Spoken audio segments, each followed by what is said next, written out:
దేవునికి స్తోత్రం. ఈరోజు ఆత్మస్వరూపుడగు దేవదేవుడైన యేసుక్రీస్తు ప్రభువారిక మహోన్నతమైన వాగ్దానం. అందరూ ఆత్మ సంబంధమైన బండలోనిది తాగిరి, ఆ బండ క్రీస్తే. వాటి కొరింథీయులకు రాసిన పత్రిక 10:4. ప్రియా ఆత్మస్వరూపుడగు దేవదేవుని బిడ్డలారా, ప్రభువైన యేసుక్రీస్తు మహిమ కలిగిన నామములో మీ అందరికీ నా హృదయపూర్వకమైన శుభాభివందనాలు యేసుక్రీస్తు ప్రభువారి ఘనమైన నామములో తెలియపరుస్తున్నాను.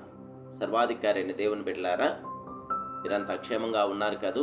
దేవుని కృప, దేవుని కనికరము, దేవుని ఆదరణ నేడు మీతో, నాతో, మనందరితో కూడా ఉంది.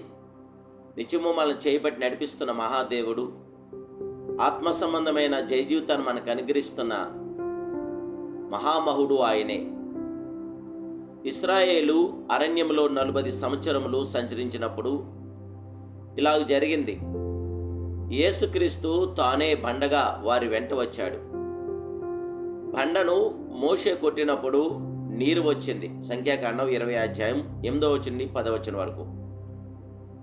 మొట్టమొదట బండను కొట్టినప్పుడు నీరు వచ్చినని దేవుడు సెలవిచ్చాను. ఆ ప్రకారమే జరిగాను.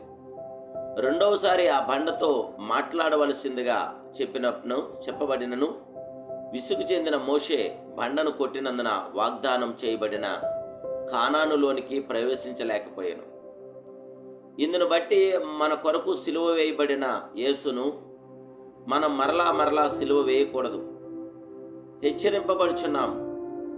సత్యమును గూర్చిన అనుభవ జ్ఞానం పొందిన తరువాత బుద్ధిపూర్వకంగా పాపం చేస్తున్నప్పుడు ప్రభువును సిలువ వేయుచున్నాం. దేవదేవుని బిడ్డలారా, మన దేవుడు ఆత్మ సంబంధమైన దేవుడు.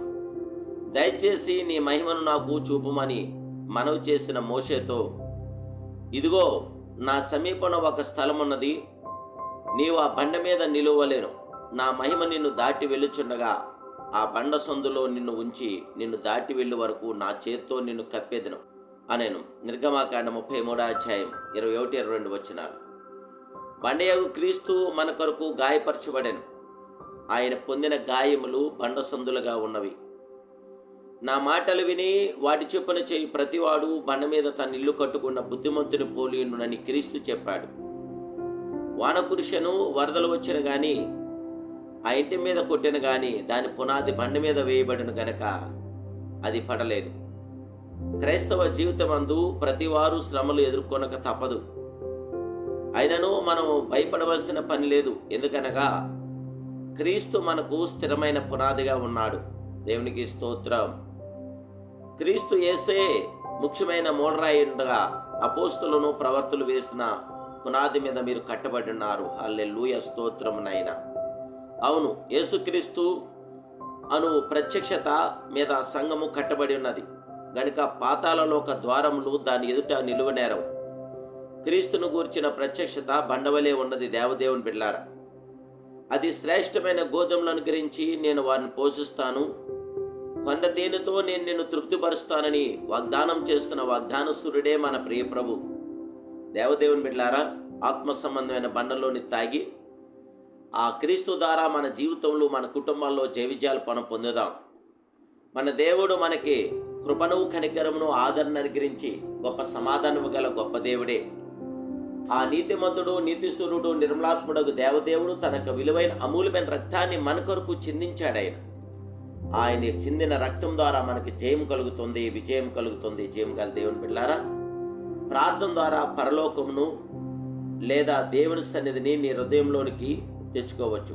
కనుక మనస్ఫూర్తిగా దేవుని ప్రార్థించండి. గొప్ప ప్రతిఫలం మీరు పొందండి. ప్రభు కృప నేడు మీతో, మీ కుటుంబ సభ్యులందరితో కూడండి. మీ సమస్త విషయంలో కూడా దేవదేవుడు మీకు జయమించి దేవుడు తన ఆదరణ మీకు అనుగ్రహించునుగాక. ప్రార్థన. మహాపరిశుద్ధుడును మహోన్నతుడైన మా ప్రియ ఆత్మస్వరూపుడా, నీకు స్తోత్రాలనైనా. ఈ ఉదయకాల సమయంలో మీ కృప మాకు అనుగ్రహించండి. ఆత్మ సంబంధమైన జయ జీవితం మాకు అనుగ్రహించండి. మీ కృపాకిరణాలు మాకు దయచేసి కృపా మేలుతో, కృపా తేజస్తో, కృపా జయంతో మమ్మల్ని నింపి బలపరిచి మీ సన్నిధి నాతో మాతో కూడొచ్చుమని యేసుక్రీస్తు నామములో ప్రార్థిస్తున్నాను తండ్రి. ఆమేన్.